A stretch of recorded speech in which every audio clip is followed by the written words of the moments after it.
ಬೆಂಗಳೂರಲ್ಲಿ BJP JDS ಸಮನ್ವಯ ಸಮಿತಿ ಸಭೆಯನ್ನ ನಡೆಸಲಾಯಿತು. ಗೌಡರು ಕೊಟ್ಟಂತಹ ಸಂದೇಶ ಕಾರ್ಯಕರ್ತರಿಗೆ ಶಕ್ತಿ ಕೊಟ್ಟಿದೆ. ಸಮನ್ವಯ ಸಭೆ ಬಳಿಕ ಬಿಜೆಪಿಯ ರಾಜ್ಯಾಧ್ಯಕ್ಷ ವಿಜಯೇಂದ್ರ ಈ ರೀತಿ ಹೇಳಿಕೆ ಕೊಟ್ಟಿದ್ದಾರೆ.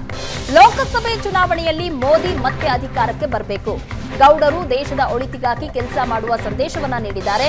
ಇದು ಪಕ್ಷದ ಕಾರ್ಯಕರ್ತರಿಗೆ ಆನೆ ಬಲ ಬಂದಂತಾಗಿದೆ ಅಂತ ವಿಜಯೇಂದ್ರ ಹೇಳಿದ್ದಾರೆ.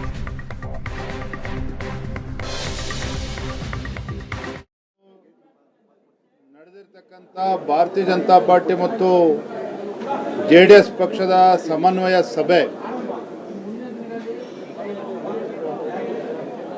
ಮಾಜಿ ಪ್ರಧಾನಮಂತ್ರಿಗಳಾಗಿರ್ತಕ್ಕಂಥ ದೇವೇಗೌಡಜಿಯವರು, ಮಾಜಿ ಮುಖ್ಯಮಂತ್ರಿಗಳು ಹಿರಿಯರಾಗಿರ್ತಕ್ಕಂಥ ಸನ್ಮಾನ್ಯ BS ಯಡಿಯೂರಪ್ಪನವರು, ಮಾನ್ಯ HD ಕುಮಾರಸ್ವಾಮಿ ಅವರು, ಪಕ್ಷದ ಎಲ್ಲ ಹಿರಿಯರು, ಬಿಜೆಪಿ ಮತ್ತು ಜೆಡಿಎಸ್ ಪಕ್ಷದ ಎಲ್ಲ ಹಿರಿಯ ಮುಖಂಡರು ಈ ಸಭೆಯಲ್ಲಿ ಭಾಗವಹಿಸಿದರು.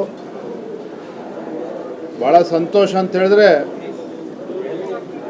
ಮಾಜಿ ಪ್ರಧಾನಮಂತ್ರಿಗಳಾಗಿರ್ತಕ್ಕಂಥ ಸನ್ಮಾನ್ಯ ಶ್ರೀ ದೇವೇಗೌಡಜಿಯವರು ಕೊಟ್ಟಂಥ ಸಂದೇಶ ಇಡೀ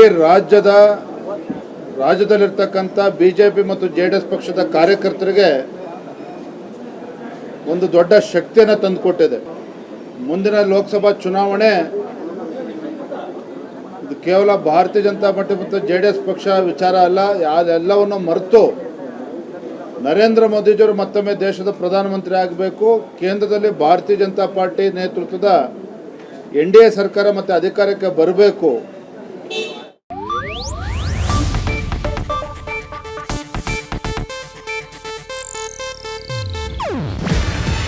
ಇದು ಏಷ್ಯಾನೆಟ್ ನ್ಯೂಸ್ ನೆಟ್ವರ್ಕ್ ಪ್ರಸ್ತುತಿ.